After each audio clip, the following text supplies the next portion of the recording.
하나님께서 부르신 참된 선지자, 거짓 선지자가 아니라면 하나님께서 주신 말씀만 전해야 됩니다. 그런데 오늘은 여느 선지자와 다르게 하박국 선지자는 하나님께서 주신 말씀을 이스라엘 백성들에게 선포하는 것이 아니라 하나님께 호소하고 있고 하나님께 탄식하고 있습니다. 이렇게 시작합니다. 하나님, 어찌하여 듣지 아니하신다이까? 어찌하여 잠잠하고 계십니까? 이스라엘 백성 가운데 폐역이 넘쳐나고 율법이 해이해지고 정의가 굽어져 가고 있는데도 왜 우리 하나님께서는 듣지 아니하시고 잠잠해 계십니까? 이렇게 하박국 선지자는 하나님께 호소하고 있습니다. 사실 하박국 선지자는 이렇게 호소하고 탄식할 때가 아닙니다. 이때 정세를 보면 위로는 아수르가 지는 해지만 여전히 강한 힘을 갖고 있었고, 그 옆에 있던 바벨론은 점점점 강성한 나라를 이루어가고 있고, 밑에 있던 애굽 땅은 옛날의 영광을 회복하기 위해서 열심을 다하고 있던 때였습니다. 이 상황 속에서 하박국 선지자는 나라와 민족을 위해서 기도해야 됩니다. 하나님, 저 열강으로부터, 저 외부로부터 이 나라와 이 민족을 지켜주셔야 되지 않겠습니까? 이렇게 기도하는 것이 먼저인데 어찌된 영문인지 하박국 선지자는 이스라엘 백성의 문제를 놓고 기도하고 있습니다. 무엇이겠습니까? 이 나라가 무너지고 내 신앙이 무너지는 것은 외부에 있는 것이 아니라 내 안에 있다는 것입니다. 우리는 종종 우리의 신앙이 무너지고 유혹받는 것이 외부에 있다고 핑계댈 때가 많이 있습니다. 사실은 그렇지 않을 때가 많이 있습니다. 우리가 성령으로 충만하면 그 시험을 이겨낼 때가 많이 있습니다.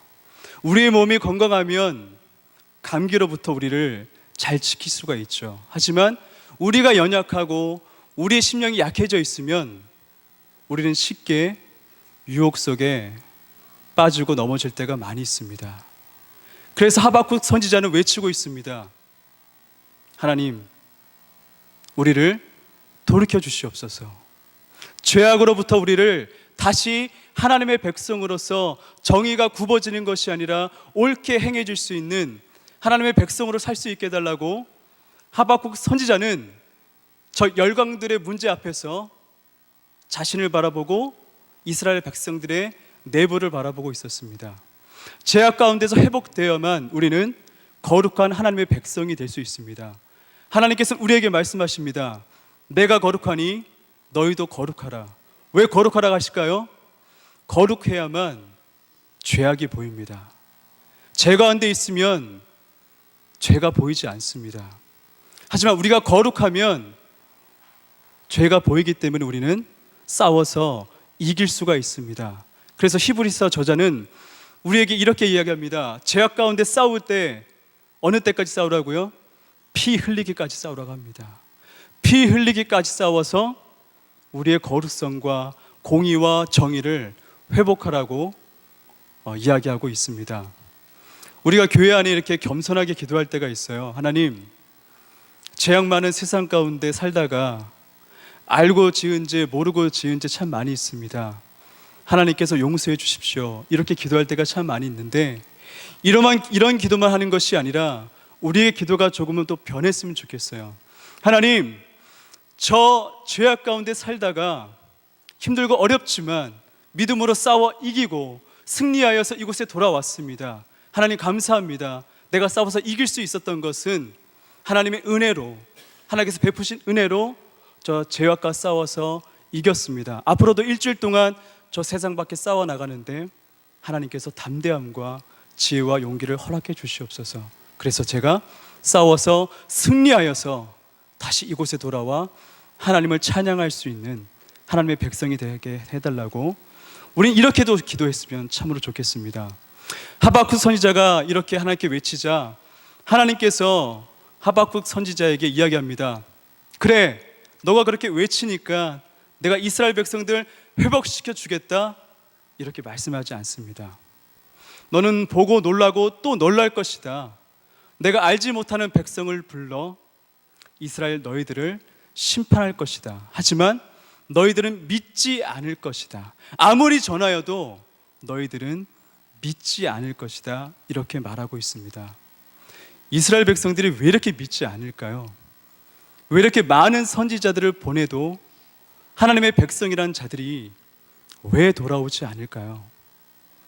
그들 마음속에 이런 마음이 있었어요. 나는 어찌됐건 하나님의 백성이기 때문에 그래도 하나님께서 나를 책임져 주시고 하나님께서 나를 심판하지 않겠지 하는 그런 마음들이 있었어요. 히스기야 시대 때 아수르가 쳐들어옵니다. 이스라엘 백성들은 아무것도 할 수가 없었어요. 그래서 히스기야 왕이 하나님께 눈물로 기도를 합니다. 그래서 하나님께서 이사야를 통해서 이렇게 이야기합니다. 저 아수르가 너희들한테 활 하산도 쏘지 못할 것이다. 하나님의 열정과 열심으로 내가 그것을 이루어내리라. 그래서 하나님께서 이루어내십니다. 18만 5천 명이 하루아침에 다 죽고 떠나갑니다. 아무것도 하지 않고 이스라엘 백성들이 이겼어요. 사무엘 시대 때는 이스라엘 백성들이 전쟁에 나갈 때 언약궤만 들고 나가면 승리할 거라 믿었어요. 하지만 그렇지 않습니다. 그 언약궤가 블레셋에게 빼앗기게 됩니다. 승리에 보장된 것은 없습니다. 우리의 믿음 외에는 어느 것도 우리를 보장해 줄 수 있는 것이 없습니다. 하박국 선지자가 하나님께 외칩니다. 하나님, 어찌하여 악인들이 의인들을 삼키고 있는데 하나님 잠잠해 계십니까? 나보다 못한 자가 나에게 와서 지금 괴롭히고 힘들게 하고 있는데 하나님께서는 왜 즉각적으로 심판하지 아니하시고 잠잠해 계십니까? 이렇게 외치고 있습니다.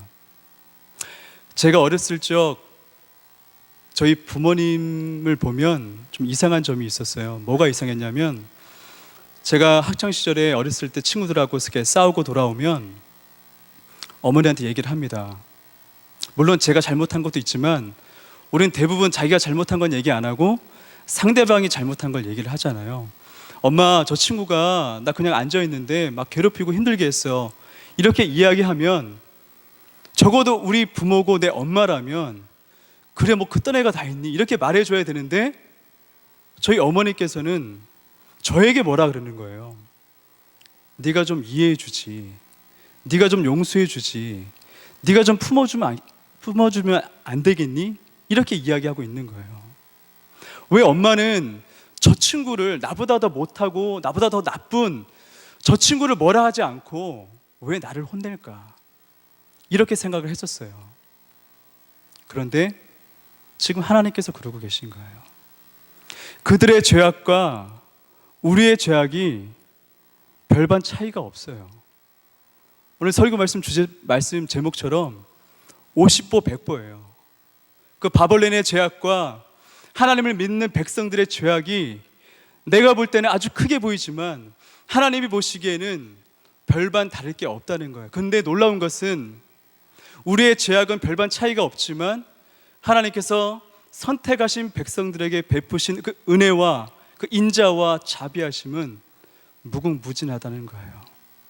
비록 그들은 하나님께서 지금 돌보지 않지만 하나님께서 부르신 하나님의 백성들은 하나님께서 품어주시고 이끌어주시고 인도해 주신다는 것입니다. 하나님께서 우리를 심판하시고 징계하시는 것은 우리를 죽이려고 하시는 것이 아닙니다. 우리를 살리려고 하시는 것이에요. 의사 선생님이 수술칼을 가지고 우리를 수술대 위에서 배를 가르는 것은 우리를 죽이려고 하는 것이 아니라 우리 안에 있는 암덩어리를 잘라내고 새살이 돋게해서 꿰매서 우리가 다시 살게 하려끔 우리를 회복시키려고 하나님께서 우리를 징계하시는 것입니다. 히브리서는 이런 말씀이 있습니다. 제가 읽어드리겠습니다. 잘 한번 들어보십시오. 주께서 그 사랑하는 자를 징계하시고 그가 받아들이시는 아들마다 책짓질 하심이라. 징계는 다 받을 것이거늘 너희에게 없으면 사생자요 친아들이 아니니라. 무릇 징계가 당시에는 즐거워 보이지 않고 슬퍼 보이나 후에 그로 말미암아 연단을 받은 자들은 의와 평강의 열매를 맺느니라. 하나님 백성들에게는 반드시 그 징계가 있다는 것입니다. 하나님께서는 바리새인과 서기관들을 부르셨어요. 그리고 그들에게 화 있을진정 이렇게 말씀하셨습니다. 그들을 내치려고 한 것이 아니라 하나님께서는 그들을 부르시려고 한 것이었어요. 근데 바리새인과 서기관들은 자신들의 열심과 열정으로 얼마든지 구원에 이를 수 있다는 착각 때문에 하나님 편으로 나아가지 않았습니다. 어떠세요? 하박국 선지자의 호소 앞에 우리는 하나님의 질문이 먼저 나와야 된다고 생각합니다. 어찌하여 돌아오지 않느냐? 내가 어떻게 하여야 너희들이 내게 돌아오겠느냐? 암탉이 그 자식을 품듯 여러 번 품어보았고 십자가의 보혈로 너희들을 품고 죄인된 너희들을 위해서 십자가에 못 박혀 돌아가시고 그 십자가의 사랑을 확증하여 보여주었는데 너희는 어느 때에 돌아오겠느냐? 이렇게 물으신다면 우리 성도님들은 어떻게 대답하시겠습니까? 하나님께서는 우리에게 징계를 주시는 것은 우리를 버리시려고 하시는 것이 아니라 우리를 회복시키고 다시 하나님의 백성으로 세우시려고 우리에게 징계를 주시는 것입니다. 귀하신 하나님의 백성들이 이런 징계 앞에 힘들어하고 나약하고 지쳐 넘어져 쓰러질 수 있습니다. 하지만 이것을 넘어서 하나님께서 우리를 사랑하시고 우리를 여전히 붙들어 주신다는 것을 믿고 의지하면서 하나님의 부르심 앞에 순종하며 나아가시는 우리 성도님들 다 되셨으면 좋겠습니다. 기도하겠습니다.